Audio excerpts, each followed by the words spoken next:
A CBC News investigation has uncovered the identity of the Canadian woman accused of spying at the NATO military headquarters in Belgium.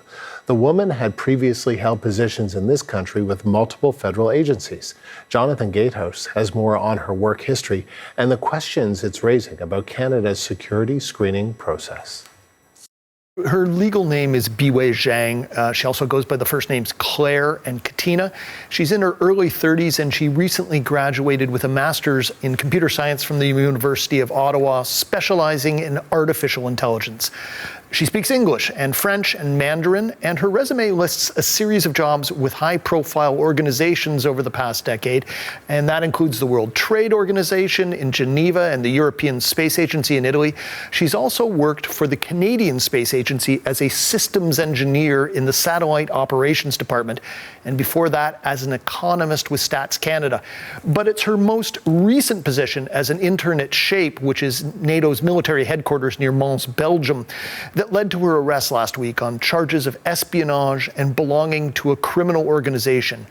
Now, under Belgian law, suspects are not identified until the charges go to trial, but we were able to identify Zhang through her CV, her academic writings, and various social media profiles, including a post last summer where she announced that she was taking this internship with SHAPE. We reached out to her, but have yet to receive a response. And of course, we should note that none of these charges have yet been tested in court. And what can you tell us about that NATO job? Well, it is a prestigious internship. It's only open to citizens of NATO's 32 member nations with just 35 positions each year. It's supposed to last 6 months, but we understand that Zhang extended her time with the organization to a year. And it does require comprehensive security clearance, which the internship program warns can take up several months to complete. And that vigorous background check would have been the responsibility of Canadian authorities, specifically, the RCMP and CSIS. These allegations are getting a lot of attention here at home and abroad. Did Canadian authorities miss anything here? Well, we did find a Federal Court of Canada ruling about Biwei Zhang, one that found that she had committed fraud in a job application. Back in 2019, she applied for a job with the Canada Border Services Agency through an online portal and submitted her application twice with slightly different names and using 2 different email addresses. That enabled her to write the application exam twice over a 24-hour period. The Public Service Commission determined that this was fraud, and a judicial review by the federal court upheld that finding in a 2024 ruling. It's a finding that one would think would raise questions about someone applying for a sensitive job in a place like NATO. That was the CBC's Jonathan Gatehouse. So let's stay on the story and bring in former Toronto Star journalist Joanna Chu in Vancouver. She is now the managing partner of Nuora Global Advisors and the author of China Unbound, A New World Disorder. Joanna, thank you for taking the time. Yeah, thanks for having me. What does all this tell us about how well positioned is, whether it's security or technology, when it comes to vetting, hiring, and retaining people who are China literate? Yeah, well, it's worth noting that it was Belgian authorities and not Canadian authorities that publicly disclosed these allegations against the suspect. And I think it also reflects a broader issue in Canada with a lack of resources of not just Chinese language ability, but also just expertise on China, the full context. People who have lived in China, worked in China, very few comparative to other democracies, actually work for the government, whether in intelligence or immigration services or police. Just one quick anecdote from my time as a journalist. I did some translations of death threats issued by like a strange group that was harassing a Canadian connected to a Chinese billionaire.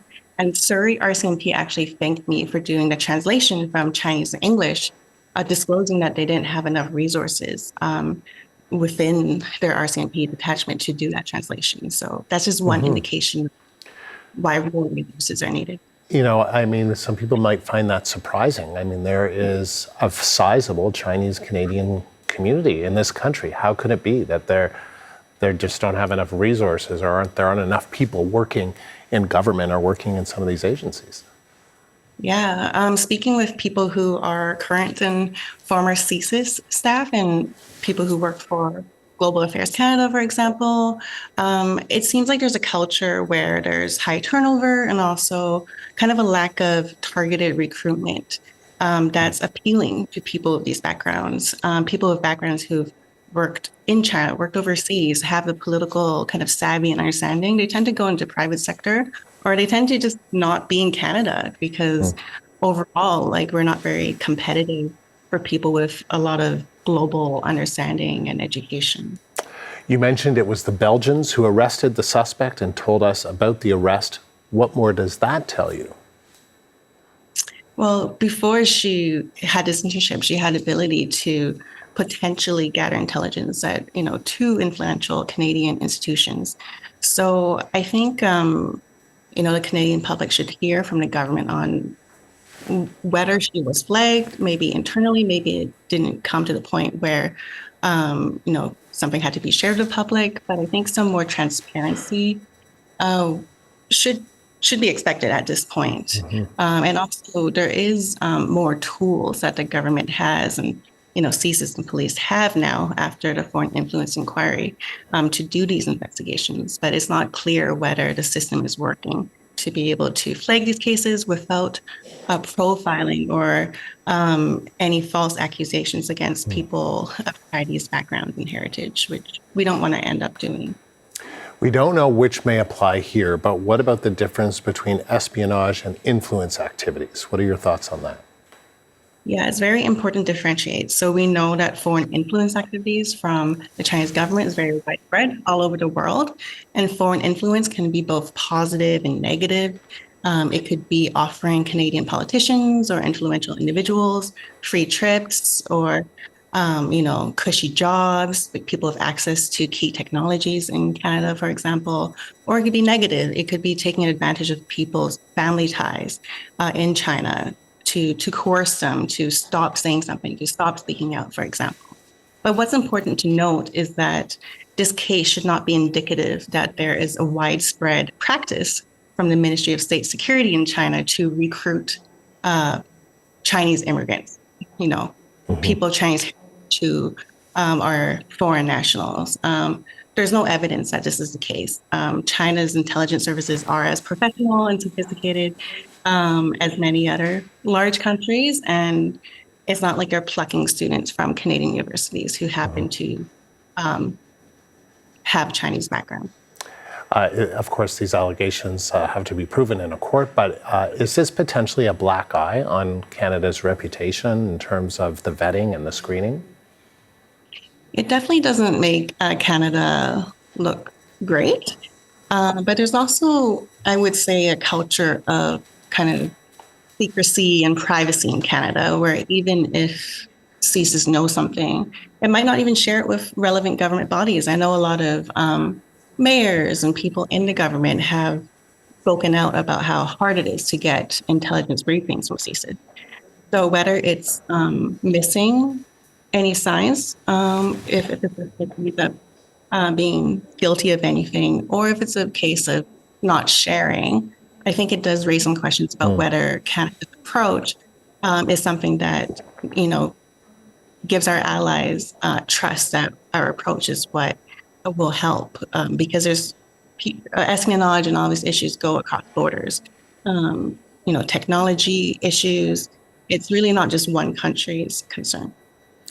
Talk to me about the concept of the use of the useful idiot. This is what this is the term that's used by Chinese authorities. Not to say it was the case here, but it has been used in the past, I understand. Yeah. So back to the point of, we don't want to have one case, trigger any kind of public conversation about whether there should be higher screening of Chinese nationals or people with Chinese heritage, for example. Because it's also important to note all the cases where Western individuals who don't have any Chinese or Asian extraction have been unknowingly advancing the interests or propaganda of a foreign government or organization without realizing it. For example, one of my pieces for the Toronto Star, I interviewed a rural Canadian politician who was showing up in a lot of Chinese state media, about 5 years ago, talking about how great Huawei was, how it should be part of, Canada's 5G internet system. And when I spoke with him, he didn't realize he was talking to Chinese state journalists and that the Chinese state media is 100% controlled by the party. So a lack of information and understanding and awareness about foreign governments that might engage in these issues is basically what the idea of useful idiots is about. It's not just about Chinese nationals or people who family ties in China who, Beijing has leverage over. It's anyone who might unwittingly take part in any of these activities. Very interesting to talk to you, Joanna. Thank you, Joanna Chu, joining us from Vancouver,